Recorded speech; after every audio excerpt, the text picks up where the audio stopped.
जय हिंद स्टूडेंट्स, आप सभी का स्वागत है हमारे YouTube channel career point Nawada by Jayshankar Jha में। मैं हूं जयशंकर झा।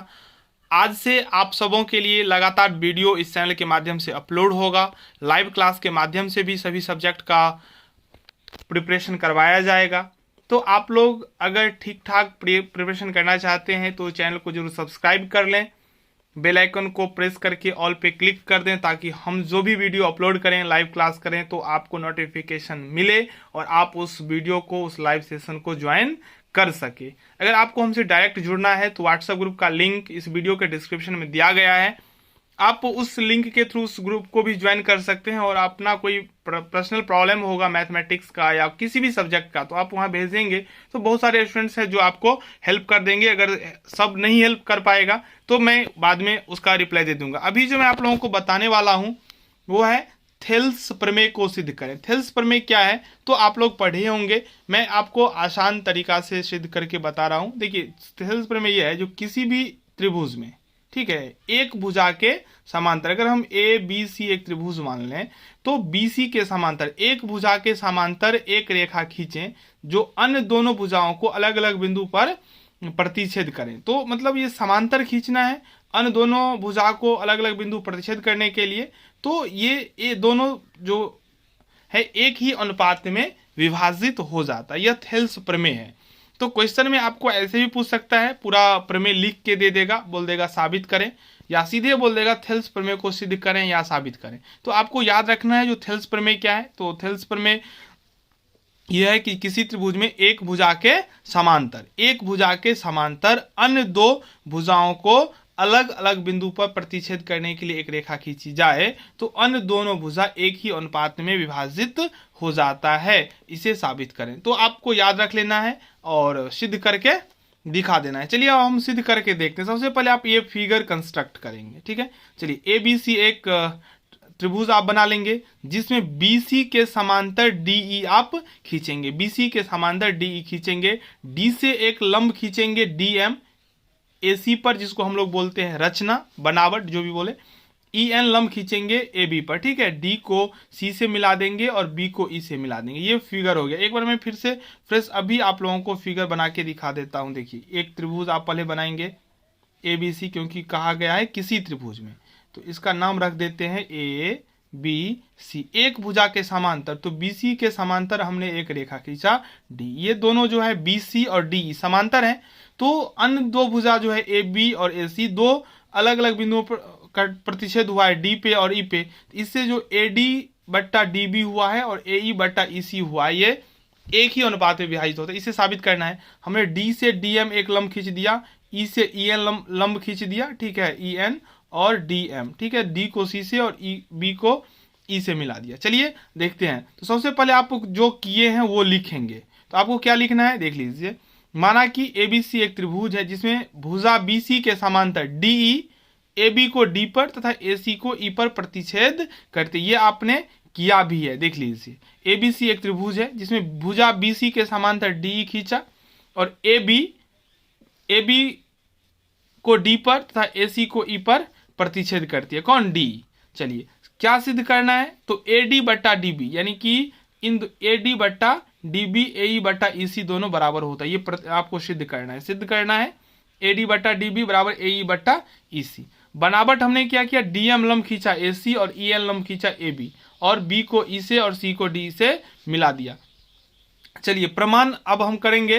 तो हम कौन सा त्रिभुज लेंगे ये देख लीजिए। ADE, सबसे पहले ADE और BDE में ये दोनों त्रिभुज हम लेकर साबित करेंगे, ठीक है। त्रिभुज ADE और त्रिभुज DBE से ADE का क्षेत्रफल हम जानते हैं, जो त्रिभुज का क्षेत्रफल बराबर क्या होता है, एरिया ऑफ ट्राइंगल होता है 1/2 गुने बेस गुने हाइट, 1/2 गुने आधार गुने ऊंचाई। तो ADE का जो क्षेत्रफल होगा 1/2 गुने आधार, AD आधार होगा, AD आधार होगा और लंब जो है क्या है, EN है ना, AD लंब EN या AD, तो AD पे EN लंब है तो 1/2 गुने आधार गुने ऊंचाई, यानी कि 1/2 गुने AD गुने EN, ये हो गया त्रिभुज ADE का क्षेत्रफल। अब हमको दूसरा त्रिभुज का क्षेत्रफल निकालना है क्योंकि हमको प्रूव करना है जो एक ही अनुपात में होता है। तो 1/2 गुने, अब जो त्रिभुज है DB, उसमें उसका बेस जो है वो DB है, बेस क्या है, db है, तो db गुने ऊंचाई, तो en जो है ना वो ab पे लंब है, इसलिए en इसका भी ऊंचाई होगा।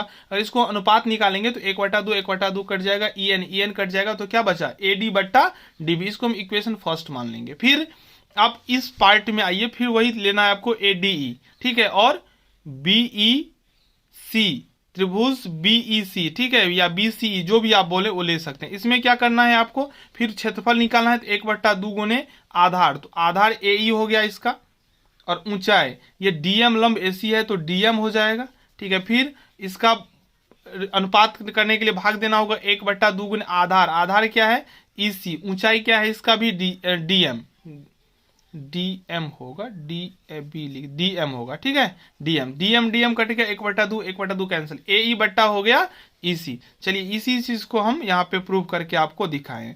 ADE का क्षेत्रफल 1/2 गुने AD गुने EN, और DBE का क्षेत्रफल 1/2 गुने DB गुने EN। जिसको अनुपात निकालेंगे तो अनुपात में ये 1/2 EN कैंसिल होकर AD बट्टा DB, समीकरण फर्स्ट हो गया। फिर पुनः हम इसको लेंगे, आपको ऊपर में बता ही दिए हैं, ADE और DEC से ADE का क्षेत्रफल 1/2 गुने AE गुने DM, और DEC का क्षेत्रफल 1/2 गुने EC गुने DM। यहाँ अनुपात निकालेंगे तो 1/2 कैंसिल, DM कैंसिल, AE बट्टा EC हो जाता है। तो समीकरण फर्स्ट और सेकंड से हमने यह देख लिया, जो AD बट्टा DB और AE बट्टा EC आ रहा है। अब हम प्रूव करेंगे ये दोनों इक्वल है, ये इक्वल है, ये प्रूव करना है मेनली, ठीक है। तो ADE का क्षेत्रफल ADE का क्षेत्रफल, यानी कि AD और AE तो बराबर होना है। अब बचा ये दोनों बराबर होकर हो जाएगा, DBE का क्षेत्रफल DE का क्षेत्रफल, तो ये दोनों बराबर हो जाएगा और ये दोनों बराबर हो जाएगा, ठीक है। देखिए एक रूल है जो, चलिए हम यहाँ बता देते हैं उस रूल को। देखिए रूल क्या है, तो कोई भी दो त्रिभुज अगर एक ही समांतर रेखा के अंदर और एक ही बेस पर बना हो तो उनका एरिया बराबर होता है। ये बात आपको पहले से पता होना चाहिए, अगर आप नहीं जान रहे हैं तो अभी याद कर लीजिए।